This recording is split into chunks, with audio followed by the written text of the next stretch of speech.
Welcome all again. This is part B of spiritual dwarfism.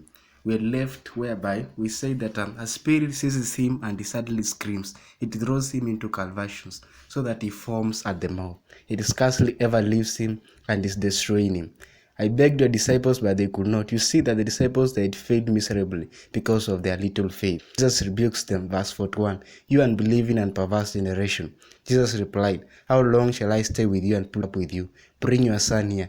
Even while the boy was coming, the demon threw him to the ground in a convulsion, but Jesus rebuked the impure spirit, healed the boy, and gave him back to his father. And they were all amazed at the greatness of God.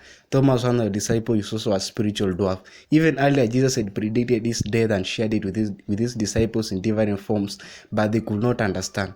Thomas doubted not until he saw the scars and felt them. The Egyptians, throughout their journey from Egypt to the promised land, they were also spiritual dwarfs.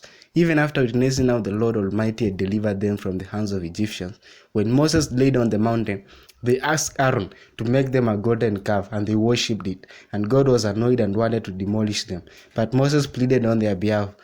Gehazi, the servant of Prophet Elisha, he stayed with Prophet Elisha for quite a good time and witnessed many signs, and he was even used by man of God, Prophet Elisha, to perform other signs, but he was a spiritual dwarf. He was tempted by Naaman's property and lied to the Lord.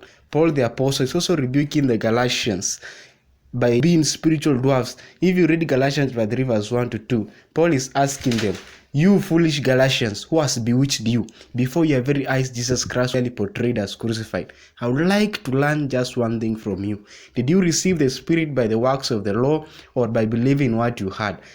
Brethren, I may not be able to understand where you are spiritually dwarf. We may be spiritually dwarf in various sectors. For example, it may be in terms of giving to God, or consistency in holiness and faithfulness and committedness towards God, or having time with God, hearing from Him through reading His Word, praying, fasting, and meditation, and even struggling with sins. But Paul is giving us here a solution. He says in the book of Philippians chapter 3 verse 12 to 14, which says, "Not that I have already obtained all this, or I have already arrived at my goal, but I press on to take hold for what which Christ took hold of me." Brothers and sisters, I do not consider myself yet to have taken hold of it, but one thing I do, forgetting what is behind and straining toward what is ahead, I press on toward the goal to win the prize for which God has called me heavenward in Christ Jesus.